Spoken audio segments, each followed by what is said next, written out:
Thank you so much for having us tonight. And I want to say thank you so much for the Academy Day today.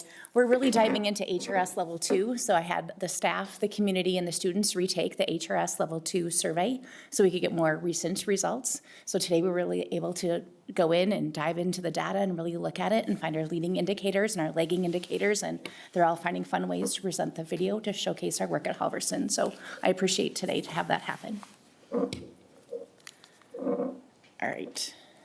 All right, so let's look at Halverson. So looking at Halverson, looking at reading, you can see our MCA results.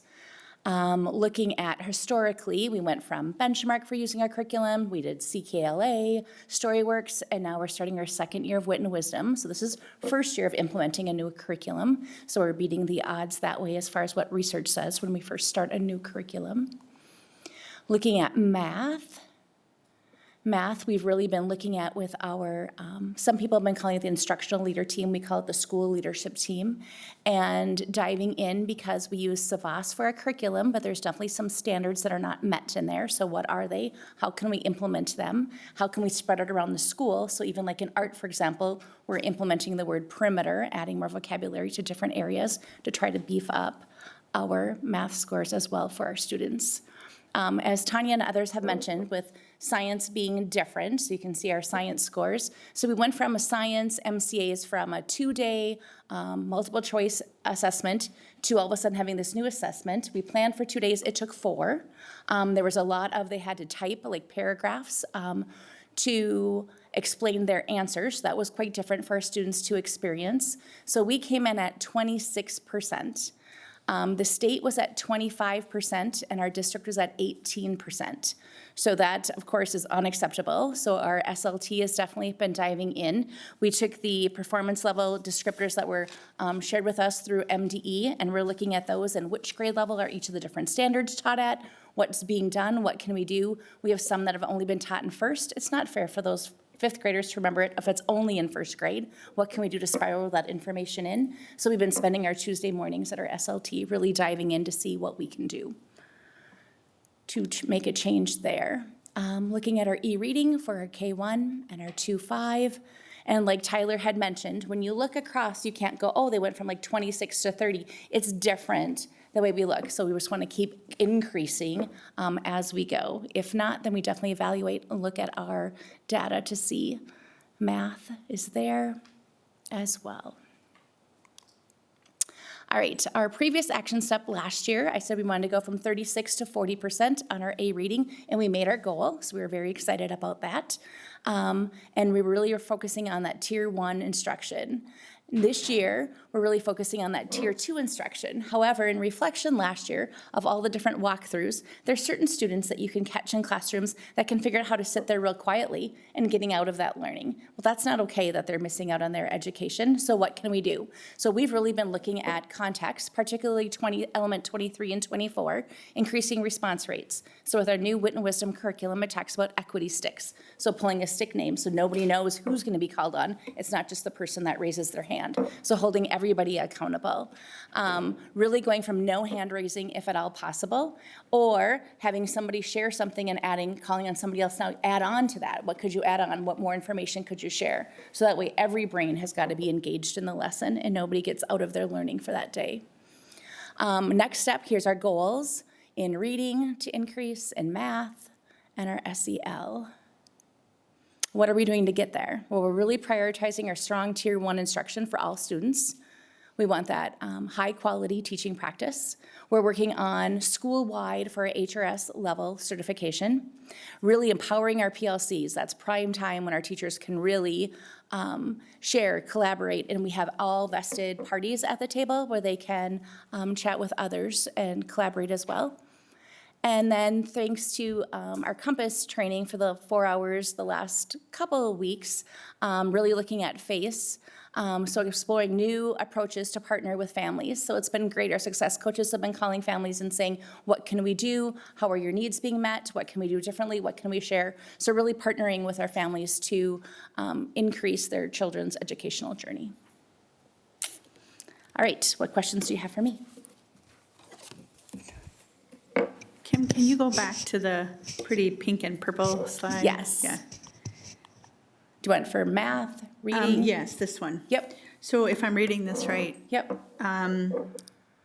for K1, yep. is there any, and I wasn't paying attention to other schools, but that advanced piece just isn't a factor because of the grade level? Or is it that nobody's meeting at the advanced? Or we don't have any students at the advanced? There's no Oh, like. there is no advanced on there. There's an oops. No, it's not an oops. There weren't any students that fell in the advanced category in EMAth for K1 at Halverson. Okay. Because we're looking They're at in the low risk. from They're the just- fall scores, and the middle one's the winter, and then the spring is on the right. Good observation. But I think what's awesome is if you have kids at 49% proficiency in the fall, you have 53% leaving in the spring. So that growth is great. Yeah, Yes. there's an advancement, yeah.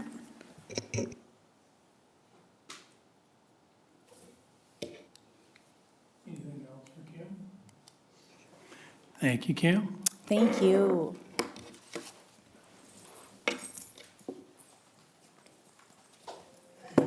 Board, Dr. Heil, thanks for having me. I am going for that candy bar, Dave. Okay, so we'll jump right in.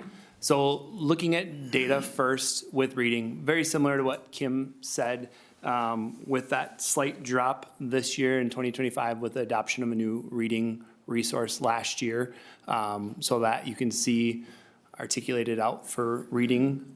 With math, we've kind of been, and I always like to go back to even looking at 2021 to go and see kind of where we've been and where our scores are going. And I found one of the first notes I wrote, even for myself, is just one of the things we've been working with staff this year is really putting the data in front of them and encouraging that curiosity of what are you noticing, what are you wondering, who are the kids represented in the numbers that are shown up here. So I think that's a piece, both looking at this data, at looking at our FAST data, but then even going down into our classroom level data when we talk about professional learning communities too. So with math, you can see the scores there. And then science, working with our instructional coach at Lakeview, already got some good resources out, but that'll be a focus too with the new science standards. How are we in making sure that science across the board from kindergarten all the way to fifth grade is taught, knowing it's just tested at that fifth grade level. And you can see our e-reading and A-reading. So yes, that growth is tremendous, but then with A-reading, how do we continue to get that to grow consistently across the board there? And then with our math, same piece, continuing that growth trajectory as we move forward in those two spots. So with that, looking back at last year, and I threw a quote in, Neil, this is for you. I know you like quotes. But John Maxwell talks about reflection turns experience into insight. And I think as I looked back, just reflecting, I know I spent a lot of time this summer and moving into this year, what can we do as we move forward, both academically and social emotionally, looking at our steps? We are continuing with the work with our HRS Level 1 work and finishing out our certification work for HRS Level 2, but that's really caused us to get into that reflective mindset and look at our current practices we have in place and where we just took our Level 1 survey today, so that data isn't in yet, but hopefully we can just pinpoint those areas to have that small fine tuning, and then with our HRS Level 2, really reflecting on what practices we have in place. So that work has continued across. But I think as we move into this year, just some really cool things have happened. So in August, I'll share our goal for the year first, and I'll jump into the cool things happening. So the percentage of all students in grades 2 through 5 at Lakeview who are at low risk and above average categories in the FAST E-reading will increase from 46 to 49%. So going into this year, one of the cool pieces that happened was we kind of did a responsive classroom reboot, really focusing on our classroom management, social emotional learning. But it was really amazing to see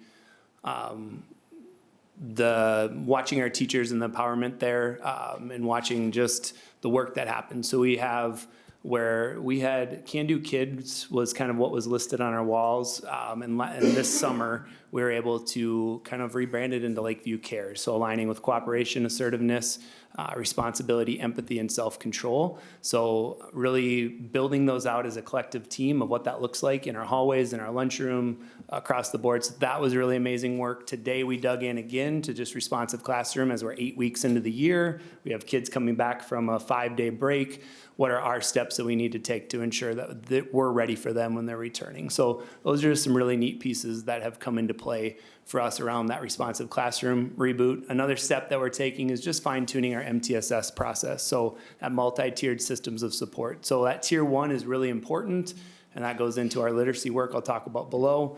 But then what happens if students need that additional scoop? What is our plan? What is our system? And how do we fine tune both the data collection, but also our problem solving steps to make sure we're supporting students' needs? And this year, grounding our work, PLCs have a substantial impact on our student learning, especially at that tier 1 level. So right now, our teachers know that they are focused on the 4 critical questions every time they sit down at the table, and ensuring they can answer what data do they have to support, what do they need students to learn, where are they at, and how are they responding. So that has been a really rich discussion during our professional learning communities on Wednesday mornings. And then our roar time, one of the changes we made this year was using our interventionists a little bit differently. So our interventionist will actually help support differentiation during our whole group time. So she's working with a subset of students during that time. So really differentiating the groups of kids, and then also providing that intervention work as well during the other block that she has with our K2 students. And then at 3, 4, 5, we've started to work with UFly intervention groups, so really those foundational skills, and also extending skills for students that are working through that higher level vocabulary as well. And then the last piece is this Thursday, we get an opportunity to do so, going in for Wit and Wisdom walkthrough at Sibley. So we're joining with another building this year to do that, but really that's a great learning opportunity of how do we move that tier 1 instruction within literacy forward so we can help achieve the goal that I put on the slide before. Okay, that was a lot. What questions? I noticed Teach to Heal was on one of your slides. Are we still doing that program, or has that ended? Nope. I question leaving it off, but like I said, the reflection aspect is really important. So with that, putting in just the responsive classroom reboot and the work that we've done to really take the expertise that we have at Lakeview and across our buildings to support that moving forward. And how do we use the responsive classroom practices in all of our classrooms? So, good question. Thank you. Yeah, last year, I think it was at the end of the year, we had a curriculum committee meeting, and there was some rich discussion around literacy and how the community can support the literacy efforts. And so part of your goal is foundational literacy. Has there been conversations about volunteers and bringing folks in to help with those efforts? And I don't mean to displace this on you, I know it's everybody, but that I just thought of it when you were talking literacy, so.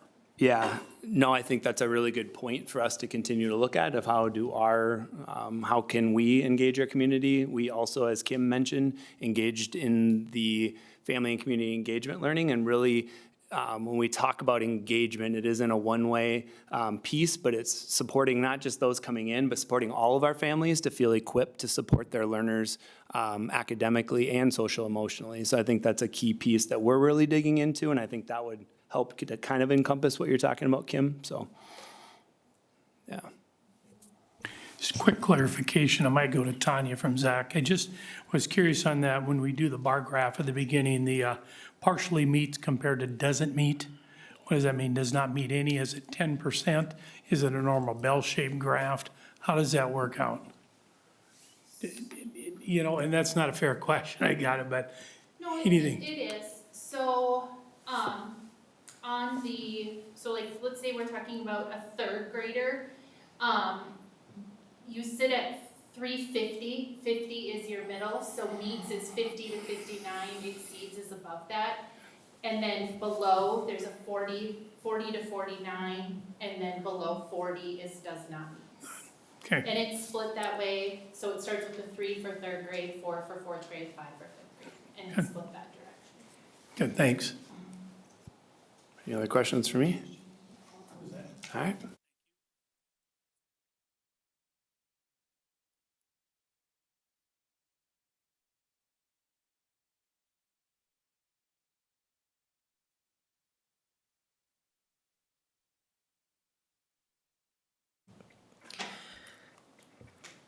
And this is our MCA reading. As you can see, we have some things lacking as of this last year. And I truly think it's, again, you've heard it before, it's part of our new curriculum and it's part of our growth with our new curriculum. I expect to see something different this year. And with our math,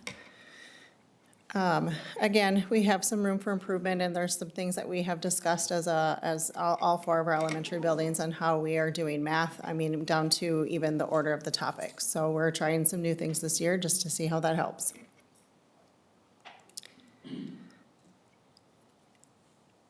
And a science, I'll be interested to see how our new scores come out with our new science standards. And our K1 reading and 2-5 reading. And we saw a lot of really good things with our K1 this last year. Lots of growth there and some things that we need to work on for our 2-5.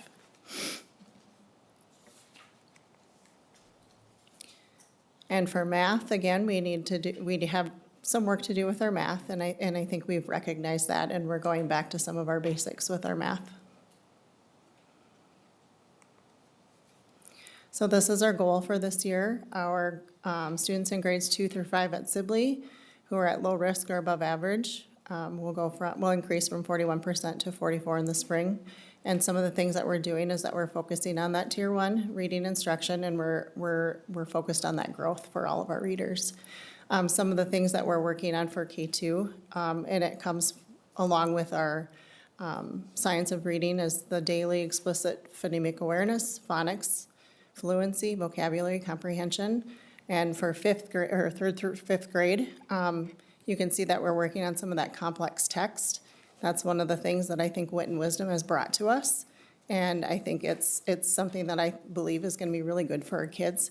It's going to take a couple of years. At Sibley, we're still focused on accelerated learning, making sure that everybody gets that same core. And then we have our small groups where they're getting what they need. One of the things that we're doing in that win time, what I need, is the geodes. They're books that help bridge that gap between the word recognition, language comprehension, and it all flows into that Scarborough's reading rope. One thing that I still focus on at Sibley is our SEL, and addressing all of the behaviors is part of our MTSS framework. All of the teachers know how to integrate some evidence-based practices in their classrooms, and they all have strategies that they can use to prevent some of the crises that might happen or de-escalate. I pulled some data quick before I came here. Just October of last year, just comparing the two, we're down on our crisis calls by 22% at Sibley. So things that we're doing, the consistency that we have is working, and we just need to stick with it. Any questions?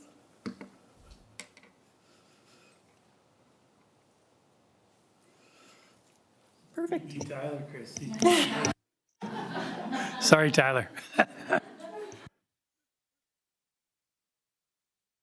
While we're transitioning, have other schools seen any elementaries on the crisis calls like Christy reported on, or am I not being fair?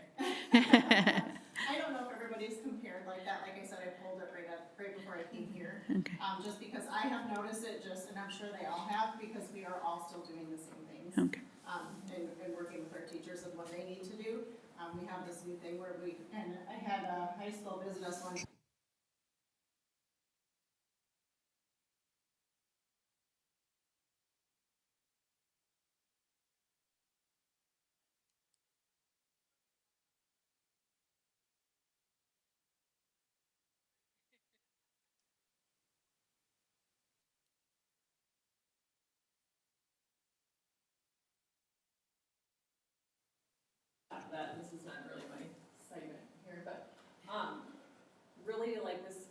revitalization of responsive classroom and making sure our teachers are equipped with those skills to manage the students that are already in their spaces with the skills and tools that they already possess, because a lot of our staff have had formal responsive classroom training, has really helped and given that renewed sense of empowerment in their own spaces to manage what's going on, which also might lead to a reduction in the calls that we're receiving. So, okay. Welcome back, Maureen. What was that? Welcome back. Hey, thanks. I have 2 sick babies at home. I'm sorry, folks. So I don't know about this candy bar challenge. What, I just gotta keep it short and sweet? Okay. All right, next. Oh, I have the clicker. This, ooh, okay. I love this quote. It's kind of funny. I mean, the first statement's kind of funny, but I do believe it's very true. So go ahead and take a second to read it to yourself, please. I think too often we collect data and then we really have no like cognizant plan of what we're going to do with it. And then it does just feel like garbage. So if we are going to collect data, we better have a good plan of what we're going to do with that data before we collect it. So given that, here is our reading. We have some pretty flat growth in both reading and in math. Proficiency levels does not meet, partially meets. I was just telling, I leaned back to Tyler and I said, and it's really frustrating when you have like 5 kids who got that 449. So they're 1 point away from meeting or whatever it might be, but that's the narrative, right? This is that one day, one test, one time. So same thing in math, we're seeing pretty flat growth over, this 5-year span here in all of our categories, and they're about the same, so we just say some stagnant growth. And then in science, some pretty similar results to my fellow colleagues in other elementary schools. And then these ones have a little bit more weight, and I like, because we take these benchmark assessments, we take them and we call them screeners, right? They give us these flags that are gonna lead us to change and adjust our sales both fall, winter, and spring. So you can see our data here, and this has been our narrative. If you were to look at historical data for Hawthorne in our e-reading K1, this has been the trend that our kids are coming in at this proficiency level, so 38% proficiency, and then leaving at a lesser proficiency level. And no, that does not mean that our teachers are not teaching anything. It just does not mean that they are keeping up with the aggressive growth that our kids need to make over a year's time. So we actually, at our level 2-3 team, put this data in front of our teachers, and we did kind of a blind, you saw the slides, we did kind of a blind, like teacher A, B, C, and we broke it out even into historical 3-year data, but then each classroom teacher, because I think that there's also a level of transparency that's been missing in our building about putting this data in front of our teachers and owning it and talking about that collective efficacy piece, that we are all a part of this data and we all share responsibility in making sure that the data moves. So that is something that our team is working on heavily, and I'll talk about that here in a second. So you see the same thing, same trend in math. And then in our A math, maintained but dropped by 1%. Okay, so looking back at our goals, our goal was to move from 33.2 to 36.2 on that A reading. So that's our 2nd through 5th grade population. And I just have a little target right here. We missed the target. I think the action steps we identified are great action steps. Every one of them has their time and their place.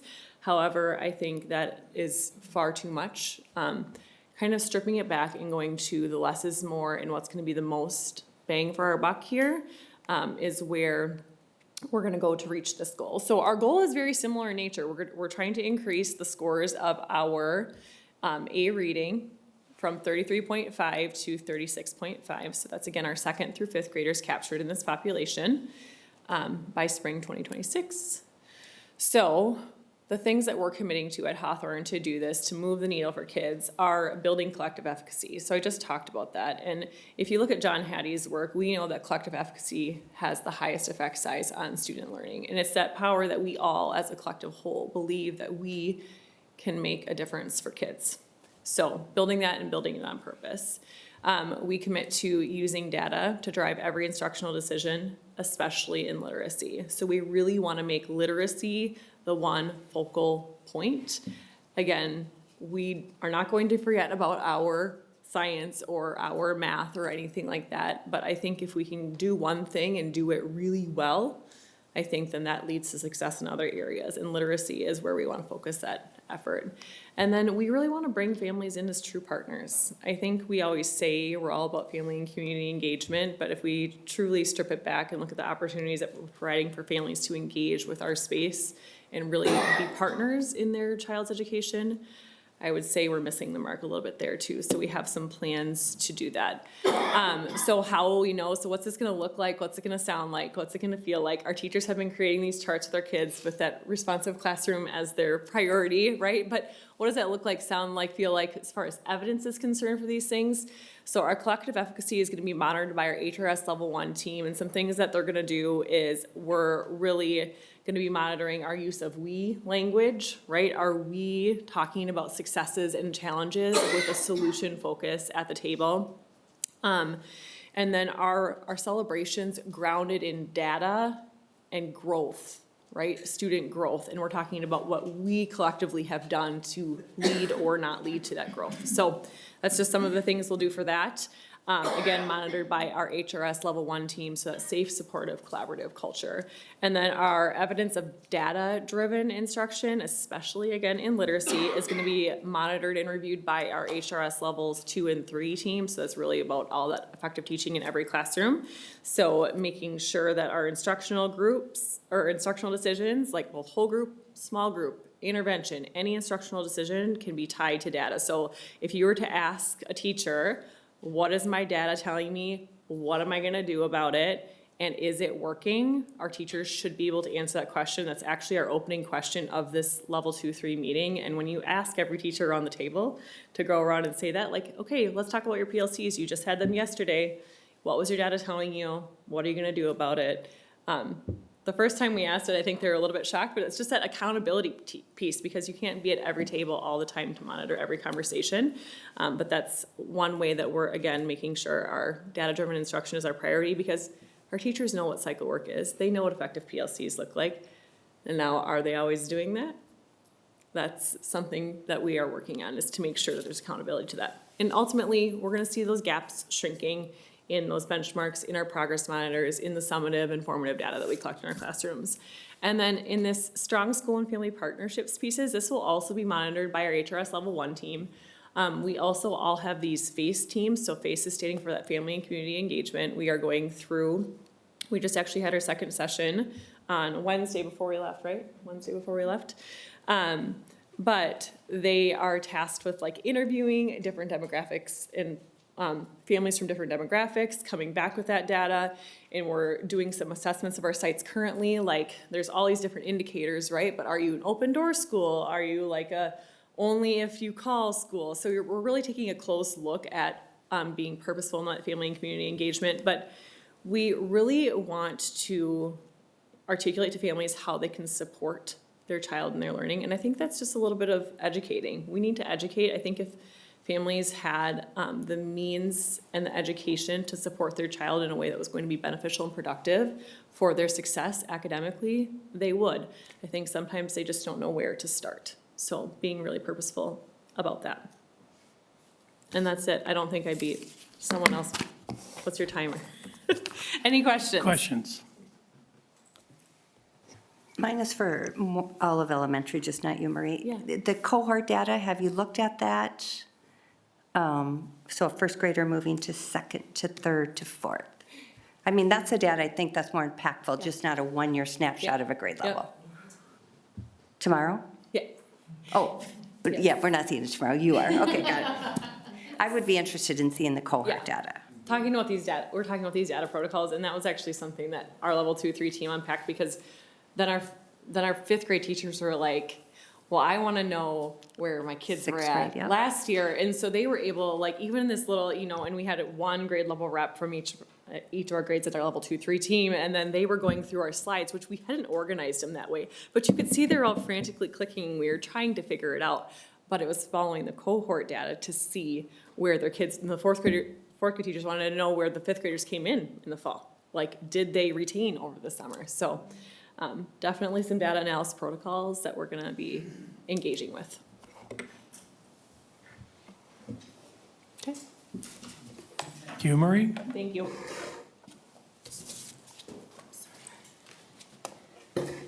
Okay, so big picture next steps. But before I go on to that, I do want to clarify a few of the questions that came up during the principals' presentations. While principals were presenting, I double checked on the reading and math. K1 does not have an advanced pathway, only the low-risk pathway. So I did clarify that. Great question. Family and community engagement, Marie spoke quite in depth around community and family engagement. And I believe Kim asked a question about literacy efforts and having people in the community engaged. One of the things that we are going to be doing is putting in the winter community education catalog, we're going to do literacy nights at each of our elementary sites and here at Brookside, because that early literacy is really important as well. So Jamie, our district literacy lead, will be leading sessions on literacy. And then as part of our November MTSS team, we'll be looking at our district-wide action plan for family and community engagement, and there will be a specific literacy section as well. So that's a clarifying question, one there. Bilingual seals was a question somebody had. In 2023, we had 11 students earn certification, 3 certificates, 4 gold and 4 platinum. In 2024, 14 students, 7 certificates and 7 gold, no platinum. And in this past year, 2025, 16, 1 certificate, 9 gold, and 5 platinum. So our skills, our students are definitely increasing in their bilingual skills. So kudos to the team there. And then Gary asked a question about online enrollment. So we, this year have 20 students in that 11th grade cohort that are in online academy. Our ALHS number right now is 224, so that's 20 out of 244, which is 8% of our 11th grade population. Those were a couple of the clarifying ones that came up. And then Mary Jo, to your question about cohort data, tomorrow, so here's big picture next steps. So tomorrow is our principal leadership data retreat. We will be looking through our comprehensive needs assessment. That cohort data is included on that comprehensive needs assessment. I'll make sure that I include that data document in the next board update so that you can see that cohort data as well. We'll also be looking at comprehensive achievement and civic readiness tomorrow, identifying implementation strategies for each of the 5 goals in CACR. And then principals will have time to look at their school continuous improvement plans and their action plans. A lot of what they presented tonight will be built into those action plans. And as you recall, I worked with Dr. Heil actually even before July 1 on what we wanted those action plan documents to look like so that they're living, breathing documents. Anytime we want or need to report out, we'll have that information to report out to you based on their goals. Tomorrow night is the District Curriculum Advisory Committee with the main focus being CACR, and we also have the American Indian report, so you'll see some of the achievement data specific to that as well as the graduation SEL data. And then we have 2 additional principal leadership data retreats scheduled out for this year, February 10th, and then summer of 2026 will be in June. You heard principals speak to those ongoing pieces, their school level leadership teams, instructional leadership teams. Each building has a little bit different way to define that in their building, but it's really about who their school level leaders are and doing those data reviews. Classroom walkthroughs, those include our HRS elements, but also include the areas of academics. We've also been talking a lot about implementation integrity checks. sometimes we get data and we say it's not working, but we also need to know why it's not working. And so that's part of the work that we need to do. It might be easy to say, well, our K-1 data is lower than it's been, so this particular curriculum maybe isn't working anymore. Is it that the curriculum isn't working, or are we not delivering the curriculum with fidelity? So those are some ongoing work that we need to do today, or do this year. And Dr. Heil and I have talked about what that looks with Wit and Wisdom as well. And then you heard the principals talk about those weekly PLC meetings. In terms of curriculum reviews, you heard the principals talk about some math. Math in the curriculum cycles currently in a program review. Principal Larson mentioned that we're missing some math standards in our current curriculum. So really looking at an in-depth curriculum review there. Dr. Heil and I will be scheduling department meetings with our secondary teams to look at what is our current reality before we move into adoption of the new math standards. So that will be coming up in the near future. And then CAKER, I don't have it on here, but CAKER will be at a November board meeting for the Comprehensive Achievement and Civic Readiness. That is it for State of the Schools. Any Quick- questions from you? Quick one, you get a chance to look at Gary's question. I also had asked about how many juniors or sophomores last year online, just I curious. did write that down. Thank you for reminding me, Dave. Last year we had, this is our May count. We had 11 juniors and 7 seniors on our May 19th count. You didn't have sophomores, though, did you? Sophomores, I have 15. So 15, 20 from the last one. Yep. Sorry, I wrote it down. I forgot to report it out. Any other questions for me? Could we also get with that online information, how many kids open enroll out of Albert Lee schools to another online program? Out of Albert Lee to another online. Yep.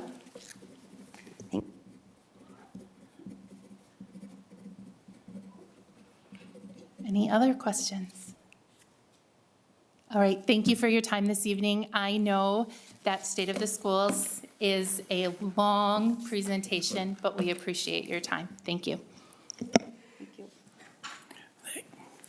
All right, moving on to 10, effective and efficient operations, the superintendent performance expectations, and I will go through those fairly briefly. If you remember from our last board meeting, we had MSBA down and we went through a survey and basically took the survey before we knew exactly what we were voting on, and then we re-looked at everything, and now it's been calculated 3 different goal areas for Dr. Heil, and I'll say a number of elements, but I know he's up to it. He always says he's up to it, so I'll just kind of catch those. You'll see them up here. Goal area 1, we're talking communication, community relations, and the standards in there. Without going through the elements, we're just working through the governance team and the communication, community relations. Again, I guess basically roles, responsibilities, engagement, visibility, approachability. You can kind of see those on there. So we got the first and the third standard in that goal area that was the most commonly chosen. For our second goal area was finance. And there we talked about school district finances and school district operations and breaking them down into asset protection, facilities, school safety, and security. And the third goal area, we added from 2 to 3 to teaching and learning. And there we had the school district operations and ethical and inclusive leadership for our standards, number 4 and 8. And breaking those down again into elements, we had personnel, curriculum, instruction, ethics and professional behavior, interactions with staff, students, and community. And for everyone, as we go through these, we will evaluate these as we go with Dr. Heil throughout the year. And I'm guessing maybe January or February, we always have a final one in July. I think we're going to try to set, especially in the first couple years, we'd like to do potentially 2 different evaluations, and also 2 different style evaluations, and we've been talking about that over the last year, just to give us a more well-rounded approach, kind of a little living and breathing document that we can refer back to and probably use it as some study session material. So I will look for an approval of those expectations, and then we'll see if we got any comments or questions. So move. Is there a second? Second. And a second. Are there any questions or comments on the survey numbers? Go ahead, Gary. I think the end result reflects a lot of the dialogue we had to kind of look at those individually, and it appears that we've shifted based on that initial walkthrough, which I think is good. Just question process-wise, Director Claude, are we anticipating it will have a mid-year assessment or a mid-year evaluation and then end-of-the-year evaluation? Or have we not firmed that up yet? Typically, yes, mid-year, end year, and end of year would be fiscal year. So that'd be probably in our April, May, somewhere in there. And this one, probably the mid-year would have been November type of thing. So kind of setting this standard maybe for the one when we get into our, and again, we'll talk about it in April, May, somewhere in there. And then look at it again for a second style, maybe a 360 or something going forward after that next year. So will we be in the evaluation assessing on each one of these elements that are listed here? Yes. Yes. Okay.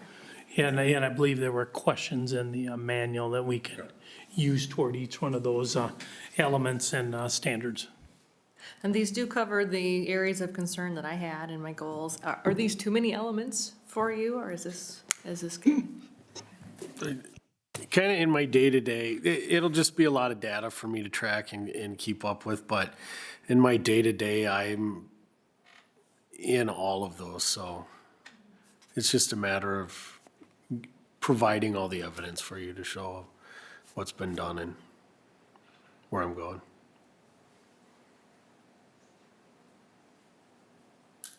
Any other questions? All right, seeing none, we have a motion on the floor to accept these as our performance review and a second. All those in favor signify by saying aye. Aye. Oppose, the same sign. All right, accepted. 6-0. Okay, 10.2. Mr. Langerud, presentation on your activities handbook. Candy bars on the line too, Dave. What's the time for candy bars? I don't know. I'm kind of a giver. I think everybody's qualifying, so. Well, good evening, Board. Chair Klott, Dr. Heil, thank you so much for allowing me to talk today. We're going to go over the Activities Department update for the handbook. Didn't change from last year, but there were just a couple of things that I wanted to go over through it. Before we do that, I just wanted to quickly, my agenda is really just upcoming section events. Can you kind of feel the excitement that's going on in Albert Lee with all the activities? Isn't this fun? You know, especially the last few football games, we had over 4,000 people at each game. It was incredible. It was amazing to see the kids having a great time. And I wanted to say, you know, what you guys did for homecoming, you guys did an amazing job. That's student run, and they did an incredible job. We're going to talk a little bit about credit recovery, and that's part of this activities handbook change that I wanted to, when I first got here, we were doing something in activities. I believe that activities is a privilege, and we're an education-based system. You know, activities are education and a big part of education. But the way we were looking at it is that we were being kind of reactive to the kids that were getting bad grades or behavior or any of those types of things. We were reacting to it, and then we were waiting for it to happen again instead of trying to correct it up front. And so we went to a credit recovery and a partnership that I did with our credit recovery team, our principals, and with our counselors. I also wanted to update you a little bit on our fall participation numbers, because part of that is a shout out to you as a board for allowing us to do middle school programming again. And I'll show you why I mean that. So if you look at this, our upcoming events that are coming up just this week. Tuesday, we have a section football game tomorrow, and that's going to be against Worthington. But we also, at the same time, at 7:30, we have our state participation for our girls soccer, which is kind of upsetting to me with the Minnesota High School League. I wish they would have put it on a different day, knowing that football is on Tuesday and Saturday. They could have changed that around, but it is what it is. But Tuesday, we have a state tournament in Farmington. Wednesday, volleyball. Well, the other thing is Kim, shout out to Kim. She has to come to every soccer game because every time she's come, they've won. So she has to come to all of them now. Not that I'm superstitious at all, but that's what happened. Wednesday, we have our volleyball sections in Northfield. Thursday, we have a huge cross-country. We have 12 teams coming. This will be, so our coaches they're retiring after this year. So Coach Haney and Wayne are going to be retiring. So this is their big hurrah, and they're going to hopefully get some kids to state, so that'll be great. Friday's our Big 9 swim and dive championships, and then we have sections after that for our swimming team. Saturday, I'm expecting to win against Worthington, and so we were going to be advancing to a 2 o'clock game. That's being dictated by the officials, getting officials from the section. And then October 31st, we'd be in the finals, possibly against a rematch with Waseca in New Ulm. So if the girls win on tomorrow, they'll keep going. They're playing the number 1 seed, so that's going to be a tough thing, but it's going to be fun to watch. Now, getting to the update of the handbook, we really started a partnership and collaboration with our activities department and our counselors and recovery team. And we really wanted to make sure that all of our kids and our parents started talking about, am I eligible to be in activities? And the first thing I want them to know is that they have to be on progress to graduate. And so that was the first question in that culture change and how we were going to have students, teachers, and coaches all on that same page. And one of the great things that's happened is our coaches have just jumped on board too. Monday and Tuesday, we have our credit recovery, and some Saturdays.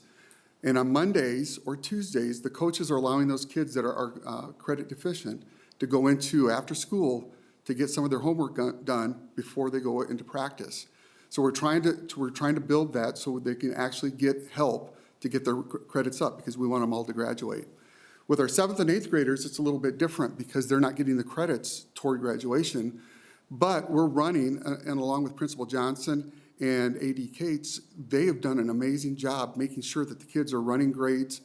We're running grades for them every 3 weeks, and then we're making sure that they're accountable. If they have more than 2 Fs or 2 Fs or more, we're actually holding them out and making sure that they are getting those grades up. So we're kind of getting them in the process of knowing that when they get to 9th grade, these credits and these grades really matter. So that's been an amazing thing to do. One of the things that I wanted to do I really love positive things. I love to make sure that we're all recognizing people that are doing those things.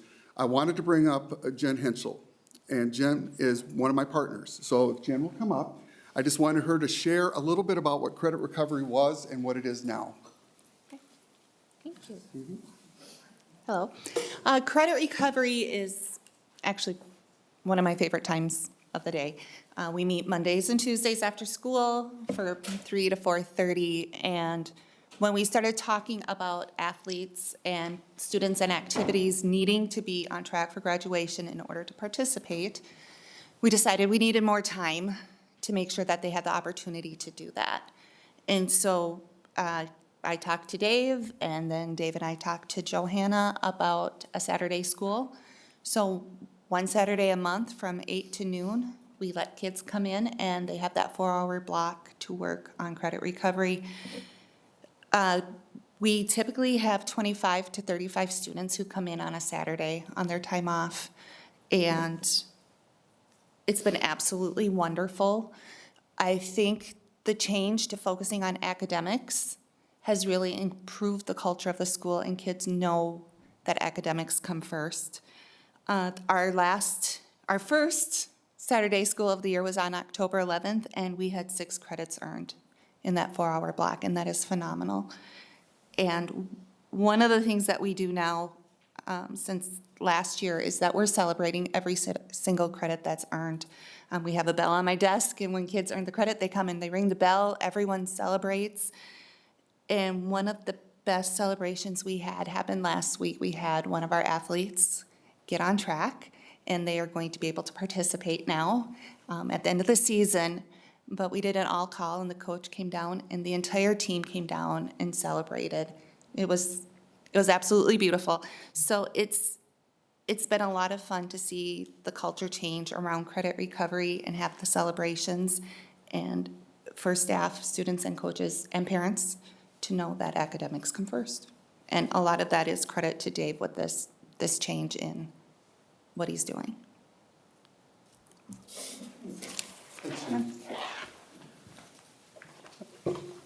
So I just wanted you to see the fun things that are going on with that, and Jen and her team they're the heroes. They're the ones putting all the time in.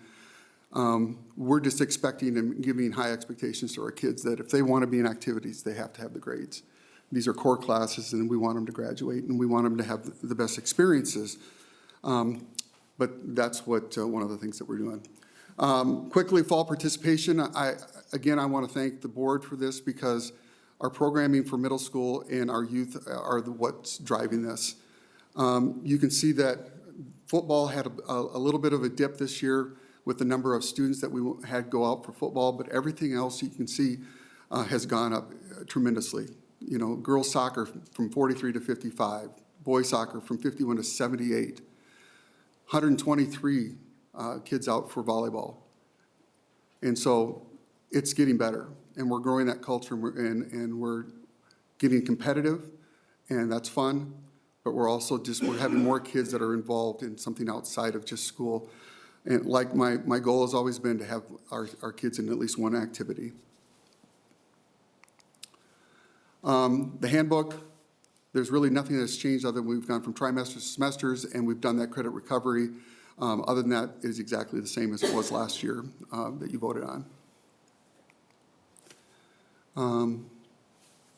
That didn't come out very nice, but basically I wanted to thank you guys, thank our coaches, and thank all of our district staff and principals for all the great job that they do and the support that they give me.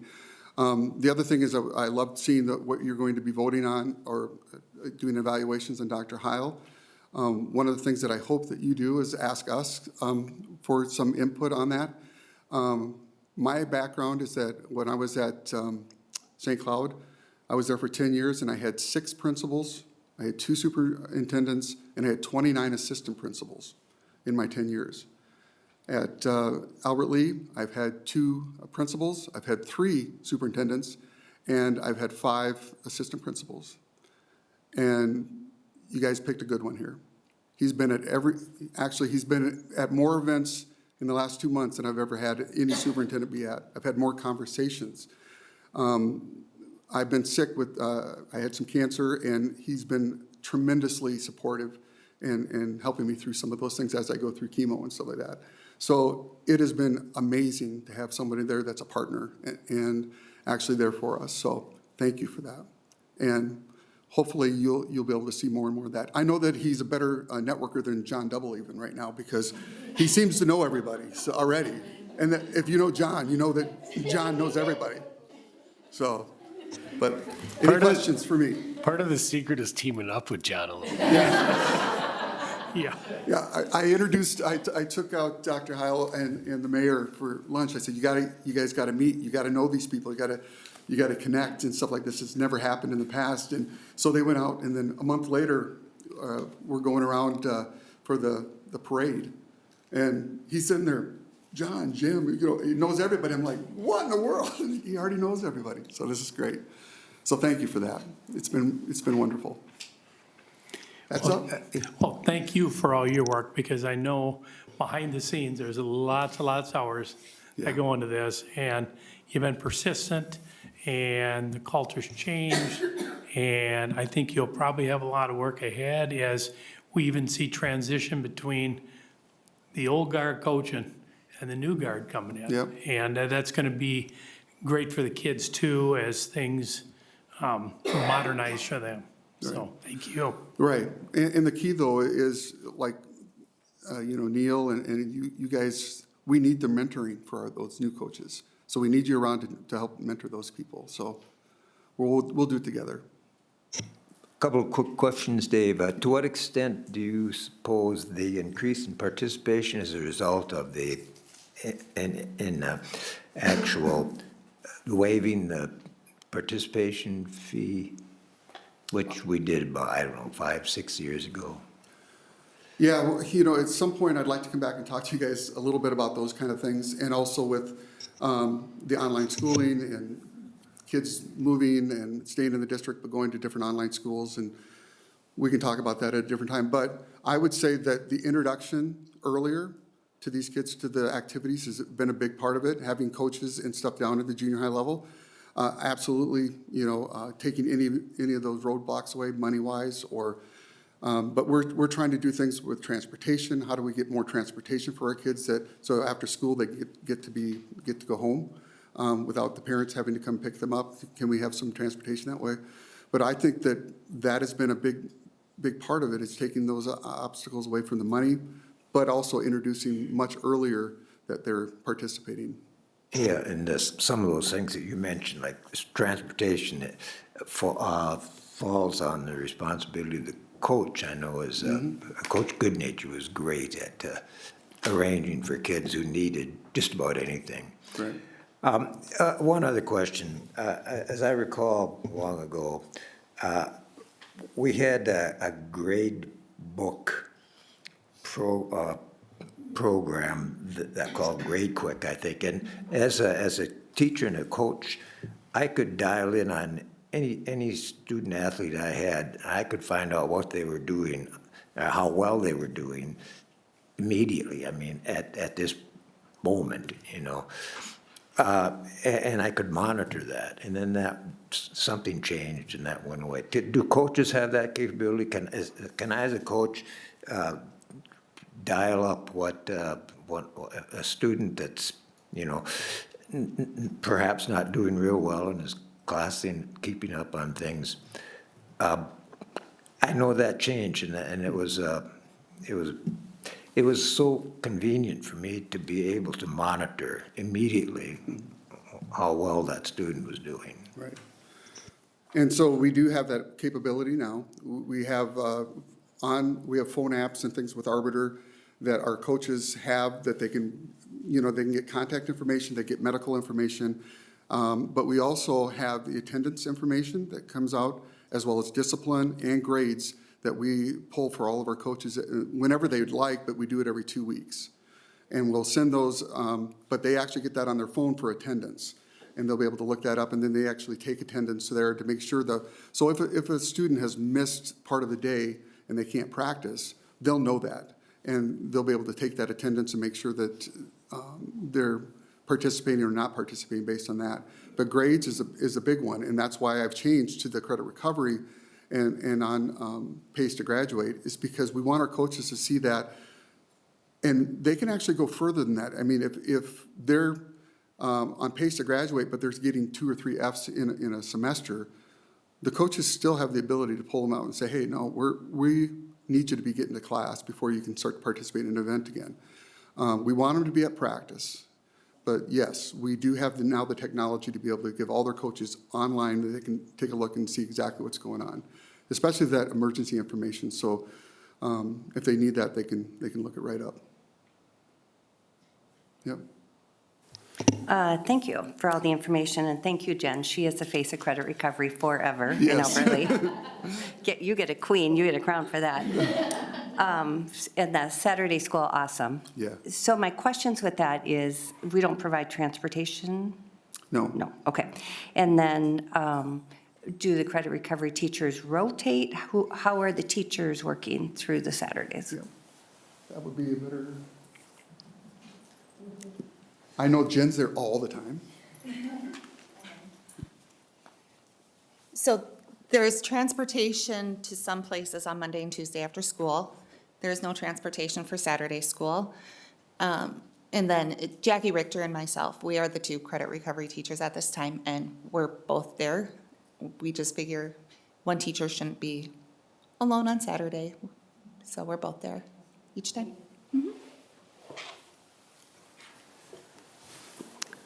For the transportation on Saturday, Is that a barrier for students to not be able to? So what, can we brainstorm ideas on how to get that Absolutely. through the community? Yep. So in St. Cloud, we did the same thing. We had, it cost about $9,000 a semester to get transportation to take to certain parts of town. So we would drop off in 3 different sections in St. Cloud, but we could figure out exactly what that cost would be and what areas of town that we would want to drop off, or if we were going to take somebody directly to places like that, you know. But there is a cost, but it's beneficial too.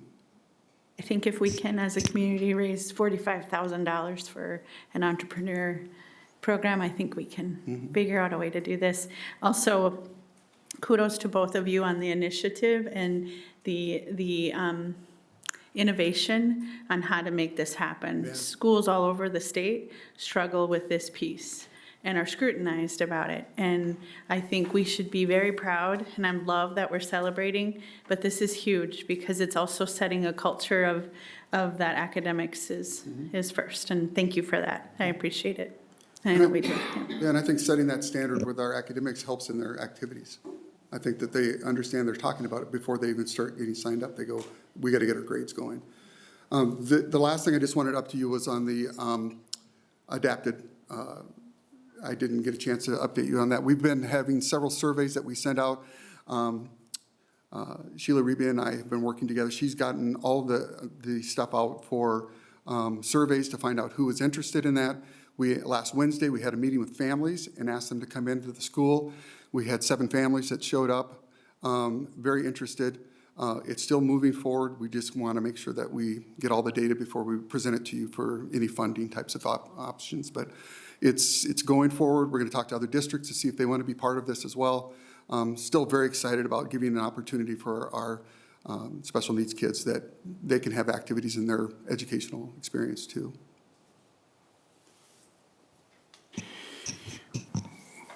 I will, you got one more comment? Go No, ahead. I'm in a motion Yep. to approve the We activities need, handbook. Yeah. yeah, we need to get a motion to accept the presentation of the Alberta Activities Handbook as presented. Second. Any discussion? Any more discussion? Seeing none, all those in favor signify by saying aye. Aye. And oppose the same sign. Passes 6-0, and you took care of 10.3 too, Dave. Thank you. With candy bar can go to someone else. I know, I'm working on it. Might be alone here tomorrow, but that's okay. Okay, Mr. Double, 10-4, presentation of 25-26 early learning guide. Good evening. I know it's been a long night already. We'll make it quick. School Board, Chair Klott, Dr. Heil. Just some updates on the early learning guide from last year. This is modeled after the excellent work that our elementary principals had done. Previously, it looked like this last year they had tried to sleeve it so they looked seamless or had a lot of the same parts so they were easily defined. Get the whole slide deck here. There's number 2. The only places that really we did some changes on these, started a different welcome at the start as we had a new early learning team to bring together. There were some reorganization pieces so that it better aligned with what we were seeing in the elementary handbook as well.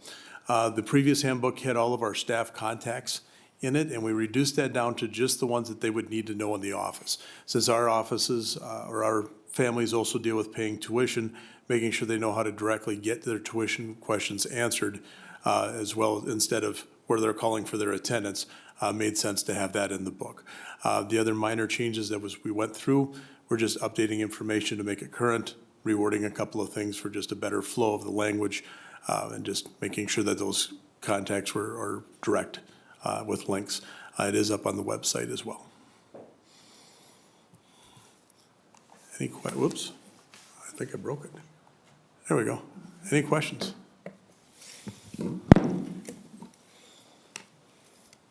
If there aren't any, John, that's the quickest I've ever been around you for anything, so thank you. Chairman Klott, I do have just one. Yeah, go ahead, Gary. One thing to say.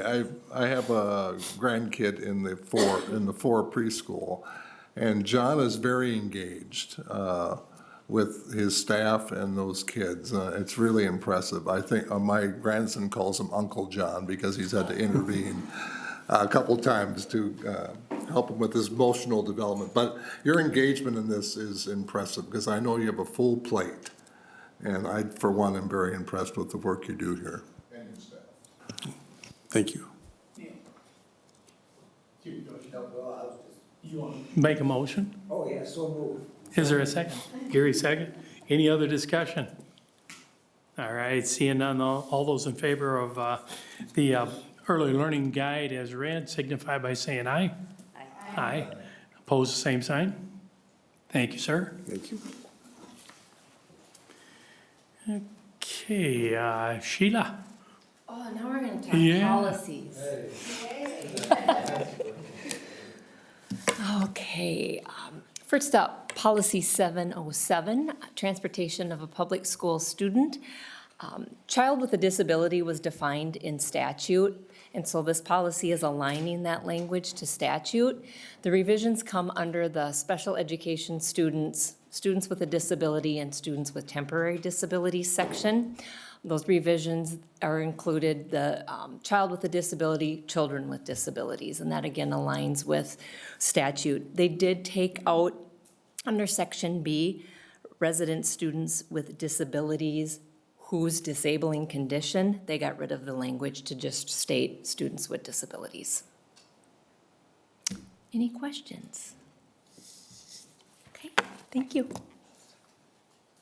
And I will entertain a motion to accept policy 707 as shown in red. You get the motion? Yeah, you're doing good. You'll third it and second. That sounds good to me. Any discussion on 707? Seeing none, all those in favor signify by saying aye. Aye. Pose the same sign. Motion carries. Ashley? Good evening, Chair Klott, school board members, Dr. Heil. So, Policy Committee met on September 10th. We did have 10 policies, Policy 707 being one of them. So a couple of revisions to 3 additional policies, and then others were just reviewed. And then we'll have a first reading for Policy 712. So thank you, Executive Director Reby, for going over Policy 707 and for that approval tonight. Again, reviewed policies. These were ones that were brought forward to the administrators this summer as well. They have no recommendations for changes and no changes, legislative changes currently to these policies either. So that is for review only. Then policy 414, 515, and 526 do have a number of revisions. So looking at the first policy, really looking to make the changes that were reflective in chapter 260E.03. And really what that is regarding that threatening injury. So now when you look at the policy, it lists out specific subdivisions when looking at that threatened injury definition. Then under policy 515, we did see a legislative change recently when it enacted that parents' personal contact information is also treated as private data. So that is reflecting that change in policy 515. And then policy 526 is one that was up for our review cycle, had not been reviewed previously for quite some time. And then when looking at that MSBA policy, there were a number of changes. It's really very similar to the same definitions, reporting procedures that we see in the bullying policy, but again, bringing this policy up to date so that it does match the MSBA model policy. So those are for your approval tonight. We do ask for your approval on those revisions and the reviewed policies. Okay, Kim makes a motion to accept as read the policies. Is there a second? Second. And is there any discussion? Just real quick, so everybody understands policy 515, the revisions to the parent contact information, middle school, high school, make sure that we don't give because the yearbooks always ask for the information to start emailing the parents, and we can't give that out anymore. The other issue that's going to be at the high school level is when the legislators asked for parent information to send congratulations at the end of the year. Can no longer give that out to them. So last year I had a legislator kind of get mad at me, said you did it to yourself. So, it's kind of some of the results of what they're doing. So we'll have to be careful, and Sean and I have already talked about that. But we kind of have to watch some of that stuff because we don't realize sometimes every time that parent information goes out. So if you do get a comment from a parent, please let me know so that we can make sure that we're in line with that policy. Thank you. Okay, seeing no other comments, we have a motion on the table. All those in favor signify by saying aye. Aye. Pose the same sign. Motion carries for those three policies. One quick comment before you get into your surveillance.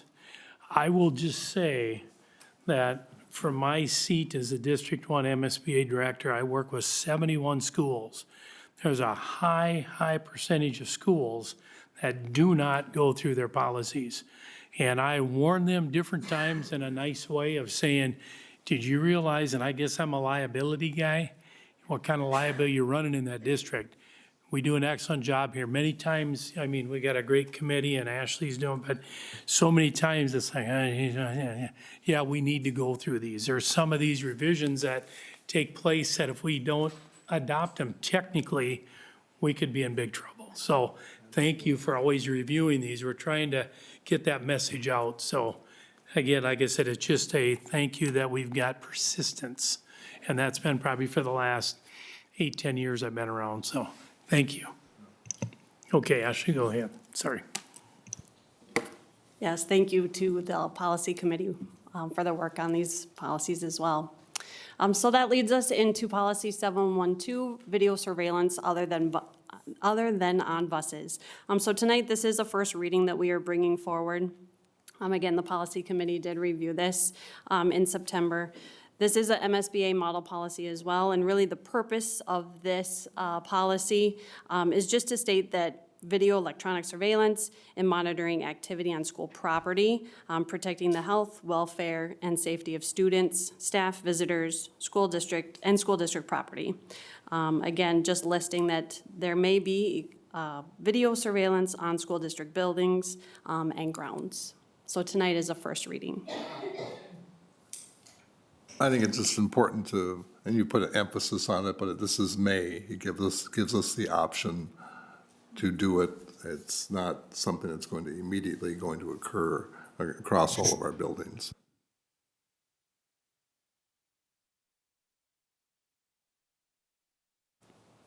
Any other comments? First reading, so we don't need a motion, but thank you.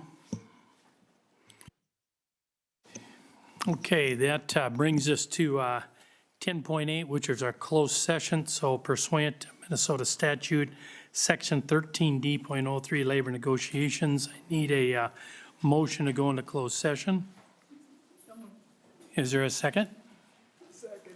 Is there any discussion? See none, all those in favor signify by saying aye. Aye. Pose the same sign. Motion carries. Thank you, everyone, for coming.